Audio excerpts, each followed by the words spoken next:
Okay, good afternoon, everyone.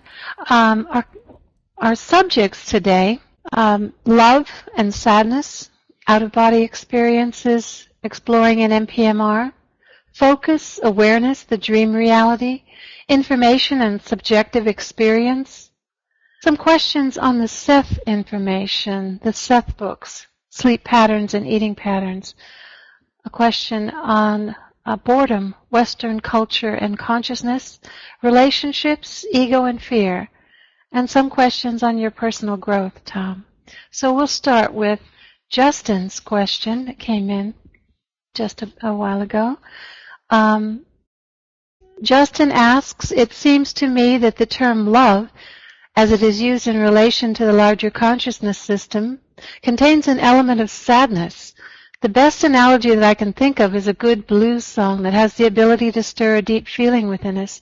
Is love actually more of a joyful sadness and saddening joy than simply being a warm fuzzy? Would you say this love is the stuff or building blocks of all that is? Love does have a component of sadness to it. I think I talked about that in the book someplace. It's not all just joy. You think about, you're a being of love, then you think maybe you're just a being that's in a state of joy and rapture all the time, but that's not the way it is. And one of the reasons that sadness comes along with love is that with love, it's about other. You're caring.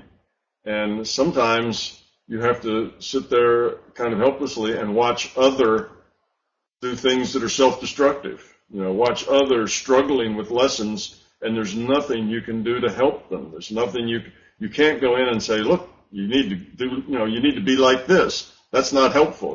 They have to come to that on their own. They have to grow up on their own, and you can be as helpful as you can, but you still have to step back and let them do it. And sometimes they struggle for a long time before they do it. Or maybe they never actually grow up in the way that and they need to. And that's sad. So you can see people, you can maybe look at your own family and see dysfunctional elements of it, where ego is just creating bad feelings between people. And you could see if they could just let that go, and take responsibility of who and what they are, rather than having to blame it on somebody else when things don't work right. And you can see all these problems, but there isn't anything you can do about it. Yet you care about these people and you love these people, and there's a little sadness that they just function this way. And it's just the way it is, and you have to let that sadness be and let it go. And you'll never be joyous about it. Oh, joy, my dysfunctional family. That's not a joyful thing, but you have to accept it. It's just the way it is. And you have to accept them and let them be just the way they are, and not try to meddle or push or explain things to them more than what they're ready to hear, and just live with that. So sadness is a part of caring and love, because not everybody is going to be in a state of joy, and you have empathy for those people. And as you have empathy, that sometimes turns into sadness. So yes, and I think a lot of blues songs kind of emphasize that a lot, because basically the blues are about difficult situations that people are struggling with and having to get through. And yes, mostly it's their own egos and their own needs and their own desires and things that are causing them the trouble. But that doesn't mean their pain is any less. It's still real pain, even if self-inflicted. And if you're empathetic toward it, then you can feel that depth of sadness that they're singing about or that they're feeling, and you can have empathy with them. So love often has a sad component to it. But it's not sad in the sense of, boo-hoo-hoo sad. It's not something that makes you want to cry. It's just a realization that this is the way life is, and this is the way people are. And you have to give them the respect to be whoever they are and still care. Because another dysfunctional view would be say, oh, those people are all messed up. I don't want to have anything to do with them. They create all this drama. They create all this sadness and hand-wringing and, the soap operas going on.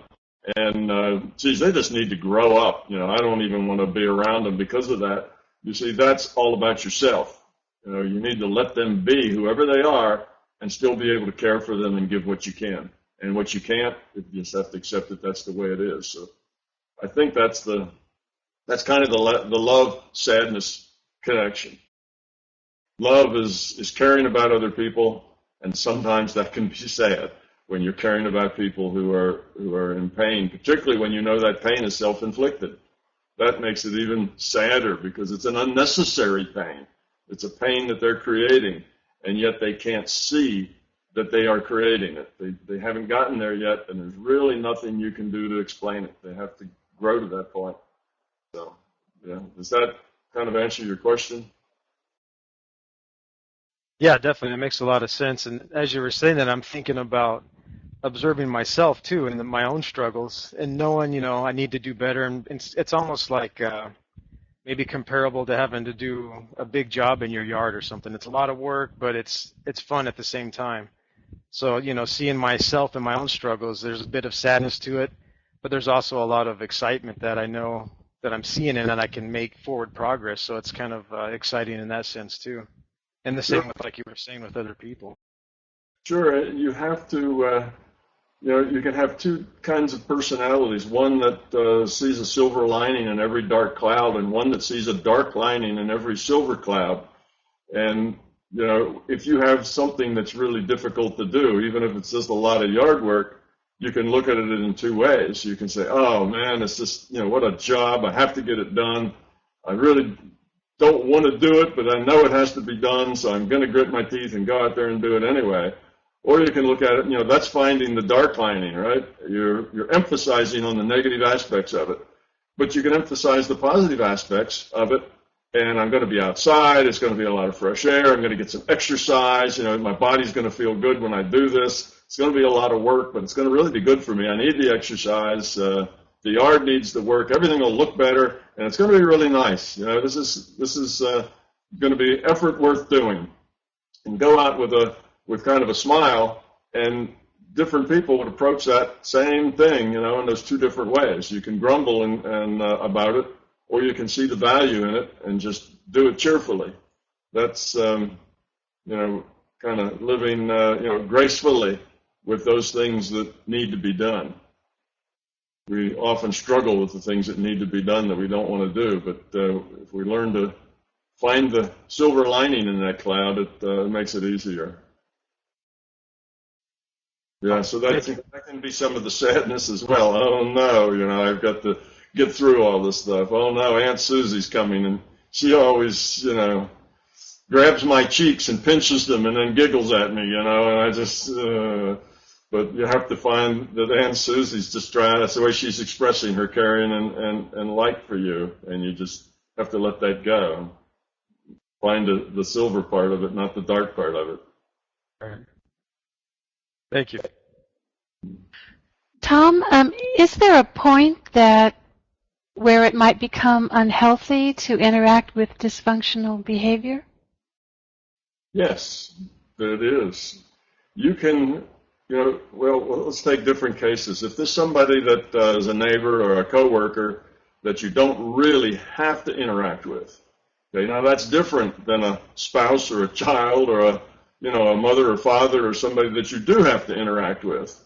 But if it's somebody that is optional, the amount of time you spend with them, and they are very dysfunctional, and you try your best to be positive with them and to maybe offer alternatives, ways to maybe looking at things, you're upbeat, you're cheerful, but they just keep, grousing and complaining and they're blaming everybody, and it's just kind of a downer being around them, then find someplace else to be. Yes, it's a time to just let them go. You're not being helpful to them. Matter of fact, you're probably annoying them, which is why they're griping so much while you're around, because here you are, little Mr. Sunshine or little Miss Sunshine, and they want to gripe and complain, and you're being all sunny and bright. Just annoys them, you see, because they're looking at a world that they know and that they believe is dark and unhappy. And here you are happy in it. So it basically calls their view into question, and that annoys them. So you just the best thing to do. They're not ready for that yet. If they would reach out and try to pick up some of your joy and try to lighten up and whatever, then yes, you should stay there and see if you can help them. But if you know you're not helping them, you've tried, it's not doing any good, then you can just leave them. They need to stew in their own juice a little bit before they're going to be ready to grow up. You can't force people, and you can't keep dogging people and kind of nipping at their heels to change because you know it would be good for them. You have to not have that sort of ego invested in it. You just have to let them go at their own rate, and sometimes it's time to leave. But now if we're talking about your spouse, that's a little different. You just can't say, well, I won't come home for a week. That doesn't work. You have to deal with it. And even then, it might be a spouse, and if you try to deal with it and it just doesn't work, it's incompatible, you're not helping them, they're not helping you, and the whole thing is dysfunctional, well, then it's time to let it go. Instead of keep trying to hammer a square peg into a round hole, it's better to let those people find different situations in which they might blossom, in which they might express themselves more fruitfully. So yeah, there's a time when relationships need to end, as well as when they need to get together. So there's nothing. A relationship is only as good as the people who are in it find it. If it's useful to them, if it's good for them, then it's worth working on and worth spending time in. But if it just isn't, then it's a detriment. And it ends up being more trouble for everybody around you, as well as the people involved, to keep, struggling and keep pushing on something that doesn't work. So there is a time to let go of relationships, and even dear ones like a husband and a wife. Sometimes the dysfunction spills over into the kids' lives as well, and it would be better if those two people could be happy someplace else and put the kids in a happy environment. That's actually a better solution than just them staying together and being miserable with each other all the time and spreading that misery around to everybody that's around them, including their kids. So, yes, relationships can come and go, and it's sometimes good for them to go. Okay, the next question from Oliver, a very interesting one, is on boredom, Western culture, and consciousness.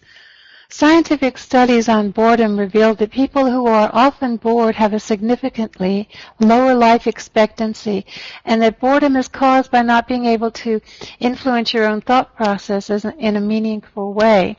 What is the relationship between a person experiencing boredom and their state of consciousness, and is there a direct connection between boredom and Western culture? Well, there probably is a direct connection. Boredom is a kind of an interesting thing. We think of it directly as somebody really doesn't have anything to do. They're bored. They have no challenge. They have nothing that's egging them on or giving them a reason to go out and be. So they're just bored with the situation. Well, in Western culture, we're usually over busy, too much data to process. And I think our boredom tends to come from an inability to connect to others and what others are doing in other situations. In other words, there may be people around this bored person who are doing all sorts of things. Oh, come on and join us. We're going to so-and-so's party tonight. Nah, I don't want to. You see, the idea of not connecting, not getting involved in things, not volunteering your time, down at the whatever, someplace that needs volunteers, not getting involved with life, that turns into what most Westerners have as boredom. And that comes from being jaded. It's like nothing seems to work out. Nothing seems to return anything. Nothing seems to be of any value to a person. And that's beginning to now sound like clinical depression, you see. So we might even talk about boredom as being a, kind of a borderline symptom of depression, where you don't find the value in things. Everything seems to be kind of valueless. And of course, that's just an interpretation. That's a person who is so self-focused, I guess, not self-centered, but self-focused, that it's hard for them to connect with other things and other activities. There could be a lot of things they might do, but that jaded, been there, done that, nothing's new, it's boring, boring, boring, is a result of being overloaded, too much to do, and things being too superficial. So much of our relationships and the things we do are very superficial, and people get tired of all the superficial things. Well, you can dig in deeper if you want to. You could, if you had the interest, dig into almost any interest more deeply. And that's not a hard thing to find significant things to do and to do with depth.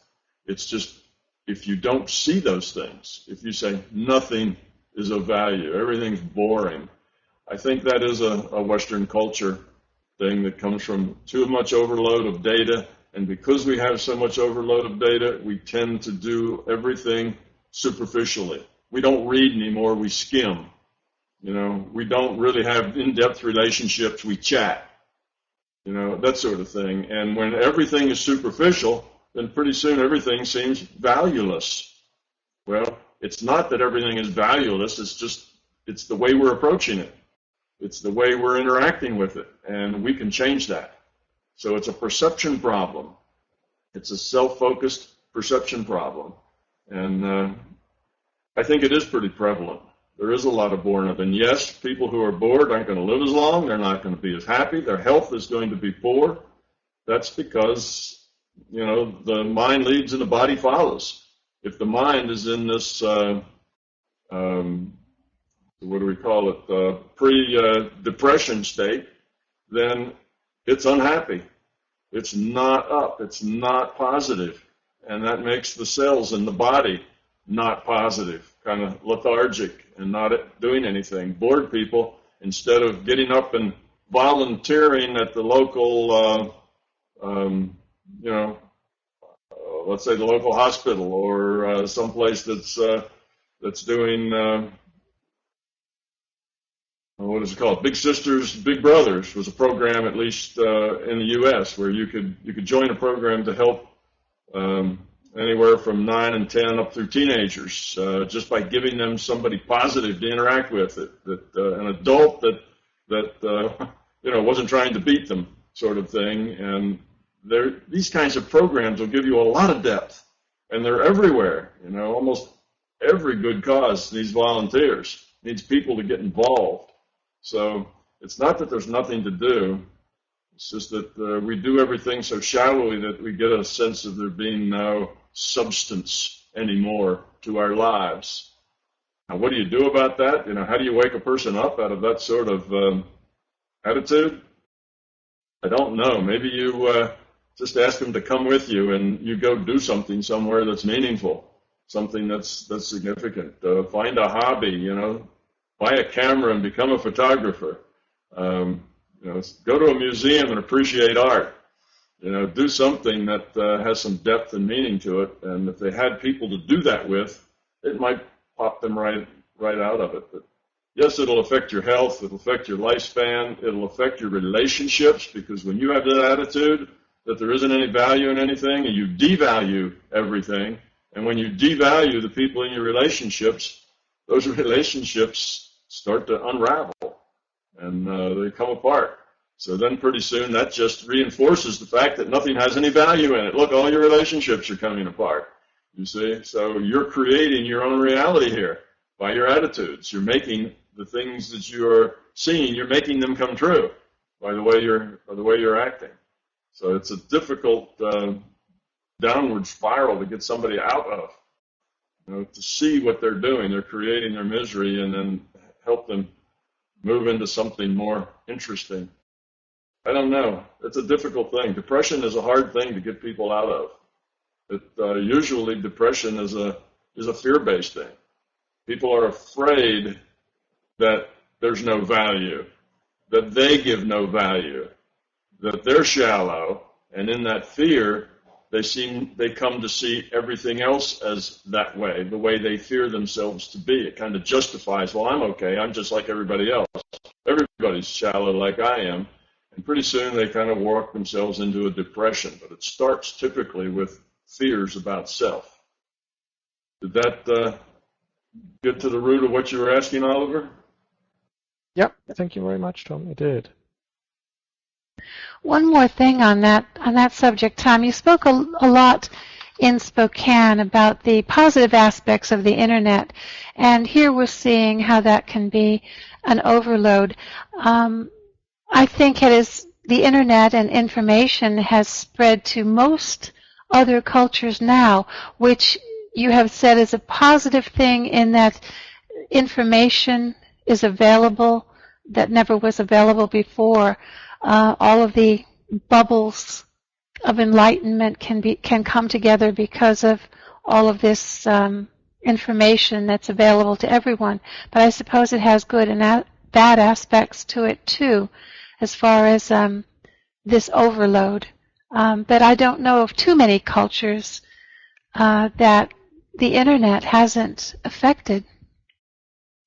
Yes, well, the internet, I think, is a wonderful thing. I'm a big booster of the internet, and net neutrality and all of that is very, very important, because where we are headed in our evolution is that humankind, and a lot, that's not just human, but all consciousness and all of the other things of the planet Earth itself, we're all to evolve to a state of cooperation and cooperative interaction with each other, okay, rather than where we are now, which is a state of it's all about me. How much can I get? How much can I grab and hold on to?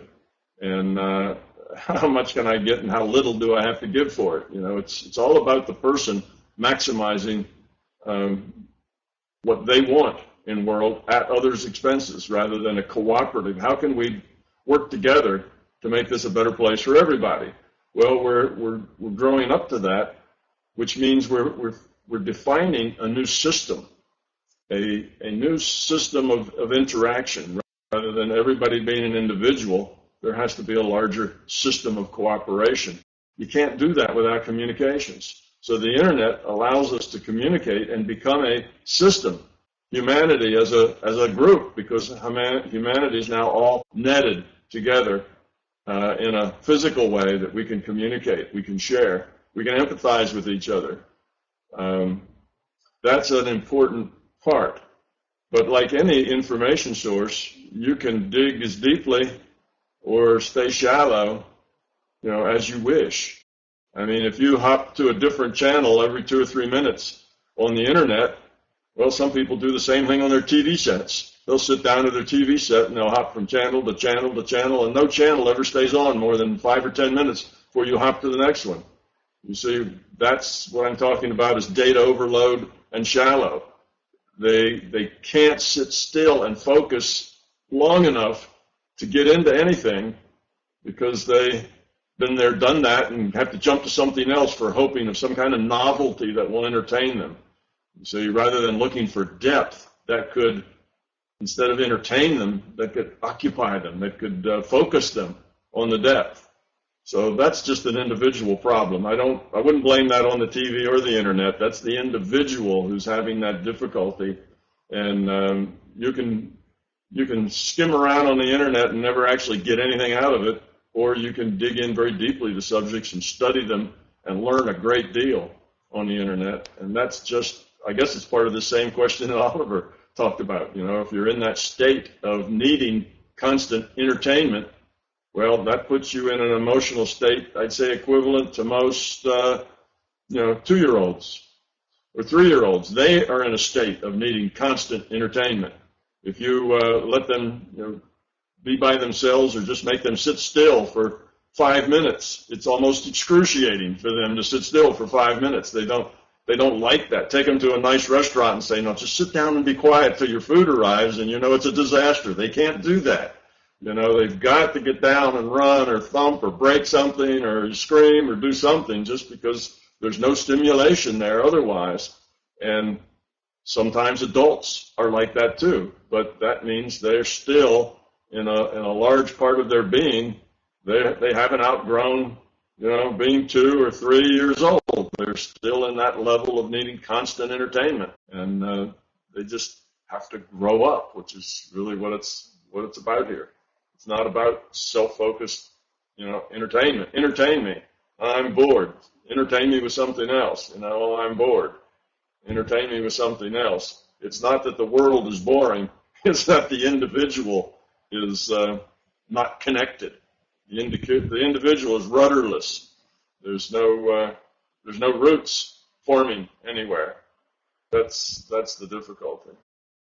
So I won't blame misuse of the internet on the internet. That's on the individuals. Of course it's there, but children, no matter how old they are, even if it's a 45-year-old, 2-year-old, that they're going to be the way they are until they grow up. Tom, I have thought about the advantages. This is Polly, by the way. Hi. I have thought about the advantages of internet also, and I found it quite interesting to be something less, let's say, sticky than our reality. I think you used that word sometime in the past, that this PMR reality is sticky in the way how causality works. And it seems to me that on the internet, if somebody is, let's say, searching with a certain attitude, with certain beliefs for certain things, he will get fed exactly what he's searching, basically. It's reaffirming the belief systems, the expectations. That's the way also how Google uses their searching algorithms and doing a personal output for everybody based on, I don't know, like 60 attributes they secretly collect. And the same way also Facebook and maybe other outlets in internet work. So basically, we create our own reality or our own perception on the internet by what do we expect, and it's less sticky than this reality because it's in a sense information. And I found it quite interesting when compared to NPMR experiences where somebody's fears get materialized and basically the fear will be haunting the person who has the fear and it's his own creation. Yes, that's true. The internet is like that. The internet will enable you to only look at the things you want to look at, right? So if you have a belief that things are a certain way, then you'll only look at sites that confirm that belief. And the sites that give you information to the contrary, you blow those off as being wrong or misinformed. And you only find the sites that confirm your belief as the ones, now those are the ones that are really informed and they know what's going on. Well, that's a person who's trapped in a belief trap. And, it's like the 2-year-old that's trapped in a place of needing constant entertainment. That's just the way people are, and they can do that. You're right. The internet is less sticky. It's less. What that means is we have less interaction and less feedback. We tend to create out of our heads, what we want. We see just what we want, and we ignore everything else. Whereas in the physical world, we can't just ignore everything else. If we ignore everything else, some of that else will reach out and slap us occasionally and say, look here, can I get your attention, you see? Whereas on the internet, we don't have that kind of stickiness that reach out and slaps us. We can control everything that we see and what we look at. That's why we have to start from a point of open-minded skepticism. So if you start from a point of open-minded skepticism, then you're not as likely to get sucked into some of those belief traps and then end up getting tunnel vision because you're only looking at the things you want to see and missing everything else. So again, that's people who are who they are, and that's what they want to do with it. So the internet will allow everybody to be who they are. It's not going to force anybody to grow up. But for those persons that want to grow up, and that do have open minds and are skeptical, well, there's a wealth of information and connection out there that they can use. And for those that aren't, well, they aren't. It's not making them less so. It's, they are You know, if you took the internet away from them, that wouldn't open them up any. They would just be closed-minded in a less rich environment. So it's just the way they are. So it is a good place to grow up because there's lots of opportunities to see things from different perspectives, whether you search it out or not. But you're right, it's a less sticky, more cerebral space where you can order it the way you want to see it. And if you're in a belief trap, you just create what you believe in. You do that anyway, with or without it. At least you have opportunity to do differently within the internet.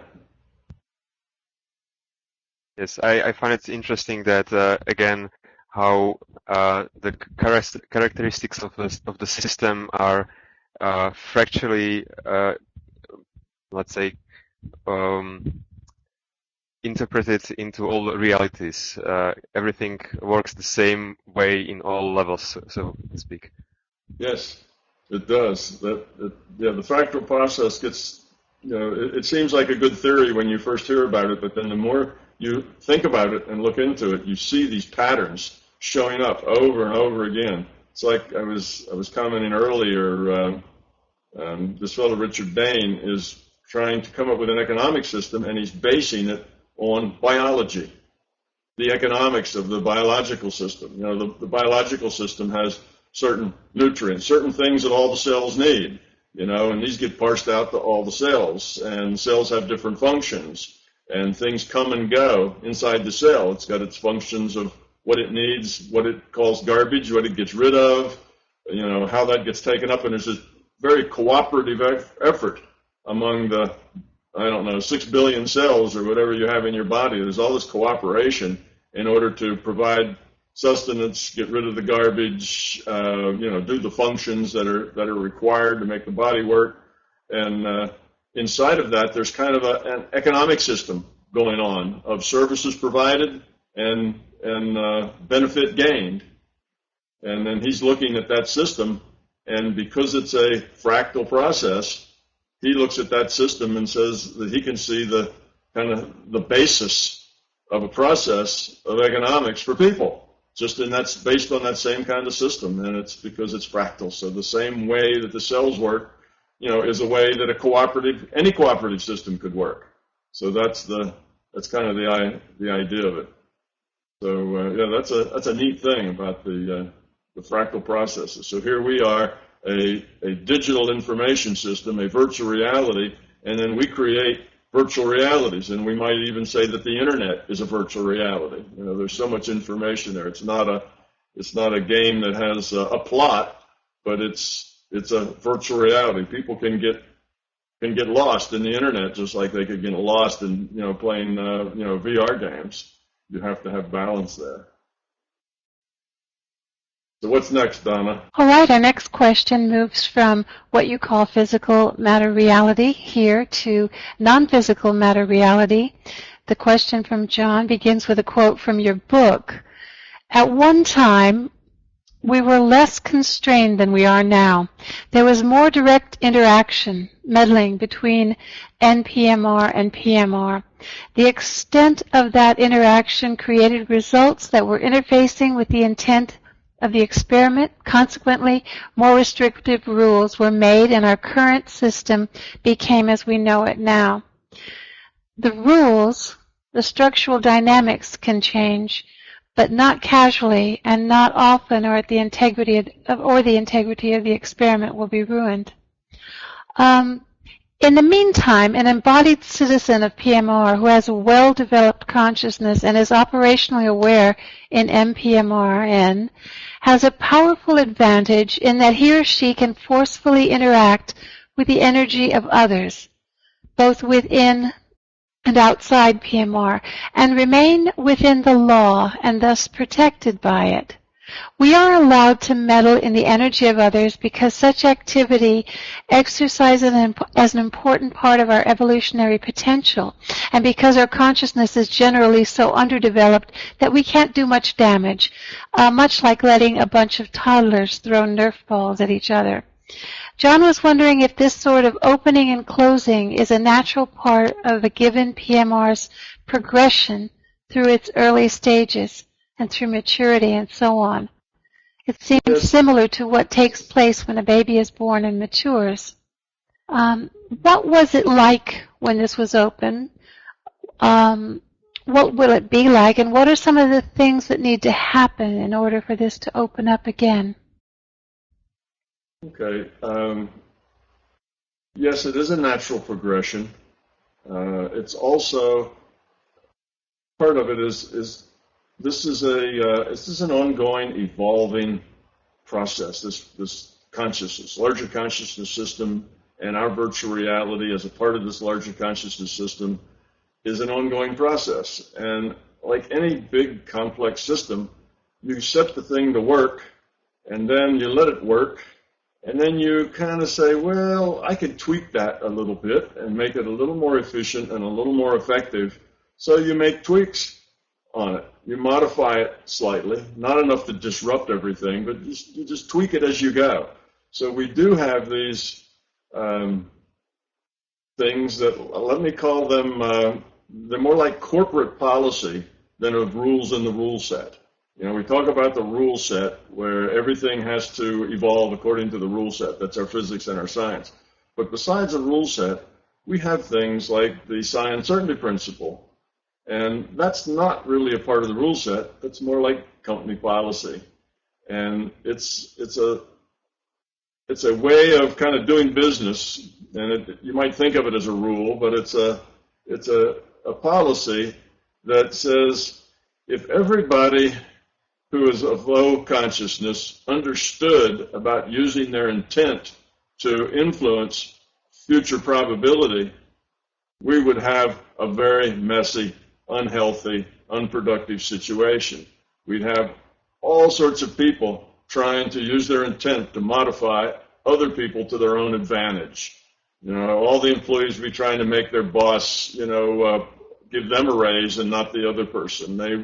So these little pressures would be on from all over. People would be using this, parents upon their children, children upon their parents. You would have people who would act like, Al Capone's,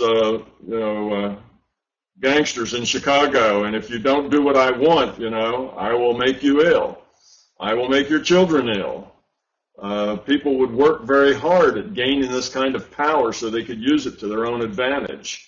And if you had everyone trying to manipulate everyone else through these means of intent, modifying future probability, you can just imagine what a nightmare, what a dysfunctional situation that would be. And we don't want to go there. So we have a psi uncertainty principle that's kind of a policy here that says that you can do things that violate the rule set. You can do things that are not normal, if you like, that are paranormal, but you have restrictions. If it's something that would cause widespread, dislocation, widespread change in attitudes toward this thing, in other words, if you do something that becomes widely credible, well, we're going to take some of that credibility away. It's not going to work when when the cameras are rolling and 5 million people are watching. Suddenly, what you're trying to demonstrate doesn't seem to work for you anymore. And that's the psi uncertainty principle, saying it's not really a good idea to do that. It would be a long-term entropy increase, not a long-term entropy decrease. We're not ready for that yet. That would be like putting guns in every other locker of the locker room in a high school, right, or in an elementary school. That would just be foolish. You don't want to do that. You don't want to put power in the hands of individuals who aren't grown up enough to deal with it. You're just going to cause mayhem. So we have these policies. And when we started out with this experiment, there was more communication between the larger consciousness system and then the humans here that were in this virtual reality. That tended to be an easier connection. Right now, that's not that trivial a connection. People spend years learning how to do that, whereas then it was a very easy, natural thing to do. And because of that, there was a certain amount of dysfunction created. People weren't entirely on their own. They were starting to lean, become less responsible for themselves and more dependent on daddy to give them the right answer, this sort of thing. The larger consciousness system became an extension of their own egos and what they were trying to do. So that connection, which first was seen as, that'll be helpful. Let people, have a pretty available interface that will be helpful to them. Turned out, well, that's not really so helpful. It may have been helpful for them if they're a little more grown up, but because they're not, it's really a detriment. So that was tuned back to the point that that was not so available, at least not so directly. It's still available in terms of maybe pictures and metaphors and a few other things that are less precise, more interpretive, less direct information. So we still can make this connection, but it's not the connection that we used to have.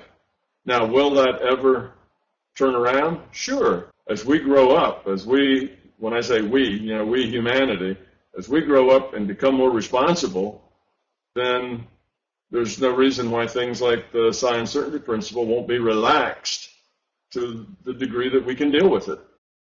So it's all part of tweaking the system as the system changes and as the system grows. And that's what I was getting to there in the book, that it used to be that connection was more transparent than it is now, and more direct, and that turned out not to be as good an idea as it was first perceived that it might have been.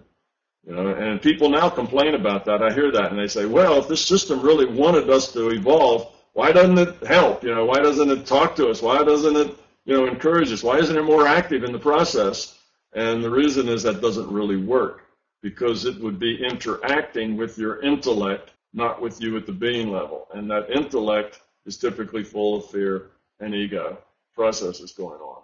So it's just not that productive to interact with you. People in their dreams will say the same, have kind of the same attitude. And the reactions, the things that you get in your dreams are almost always being level things. You interact in your dreams right out of the being level, not from the intellect.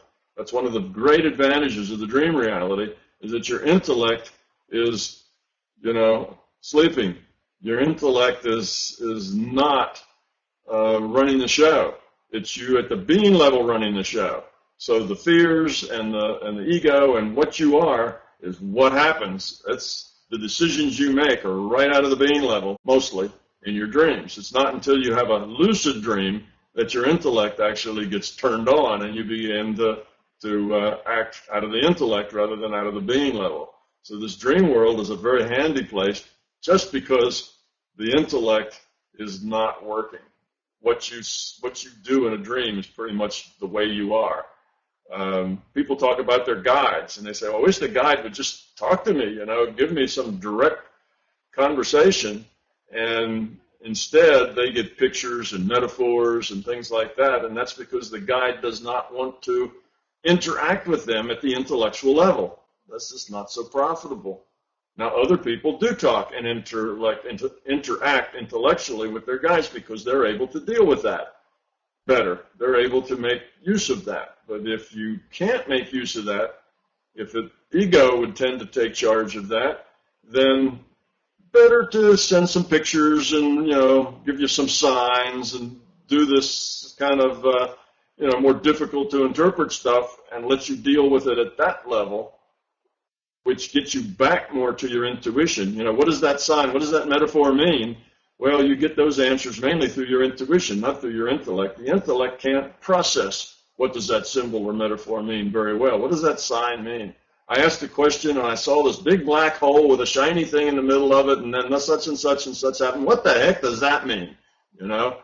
And that's because they're not trying to engage your intellect. And the only way to get what that means is to use your intuition, which is more connected to your being level, you see.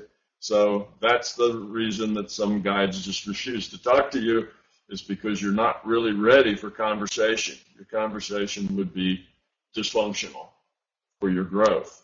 Now, you might think it would be great. Well, I'd have this smart guy that I could ask questions to all the time. Well, should I do this or should I do that? Give me an answer. Well, now you're giving up some of your free will, you see, to somebody else because you figure, well, here's this guy. They know more than I do. They're smarter than me. I'll just ask them and do that. Well, now it's not your choice anymore. You're giving up your free will to somebody else. So that's, kind of what's in play here in these things. That's what the problem was back in the early days. People started giving up their free will to their interface with the larger consciousness system. They were getting too much guidance, and it was becoming an intellectual game and part of their ego structure, so it got cut out. No, we don't talk to you like that anymore. Now we'll give you a very, we'll give you a symbol and let you figure it out. That's more what's going on. And those people who can deal with that effectively, they do get the conversation. But as soon as they start misusing that or, abusing it, then they lose the signal. They don't get it anymore. So you only get it as it works for you. Does that get your question, John? Yes, definitely. And this is all support for when you say that the best way to begin experiencing psi phenomenon is to grow up first, remove that fear and ego and that intellect in service of fear and ego, and then these things naturally happen, as you said. Right, that's exactly right, because if you start with all that fear and ego intact, you already are at a great disadvantage to making the connection and getting anywhere with it. That's a burden that you have to carry. It's like trying to swim with a cement block, tied around your waist. It's very difficult to be a very good swimmer if you got to, tote a cement block around with you. So first offload the cement block before you jump in the water is a good idea. Everything will just work better. Yeah. And what about when somebody's going the, let's say, less pleasurable road with force? Is it, in your opinion, common that some entities here get access to a really talking interface, but are there any other measures that try to teach that person that forceful way isn't as good as the way of, let's say, acceptance and love? Well, the main way that the system teaches people that force is not the best way is the feedback from the results of force. Force almost always turns out to be suboptimal, the results that you get. You go in and do something forcefully, and you may get what you forced to happen, and you may force it to happen just the way you want it, but the unintended consequences, or you've just created 500 new enemies that really don't like you, you see. Whereas before you just had one enemy and you go in and you force them to be nice, well, you've created now a whole lot more. And if you look at the picture, you say, well, I'm really worse off than I was before. If you get in a habit of forcing things, you will find that your life suddenly gets worse and worse and worse. The more you force things to be the way you want it, the less it is the way you want it. Because you think that by forcing this, it'll be better, and yet you force it, and it turns out to be worse. It never works that way. And then the very things you just forced, and you think, well, okay, I'm in control of this now. Just when you think you've got it in control, that thing that you think you're in control of bites your hand and creates even worse problems. And now you're further behind than where you were when you started. So the natural feedback from forcing is that it doesn't work well.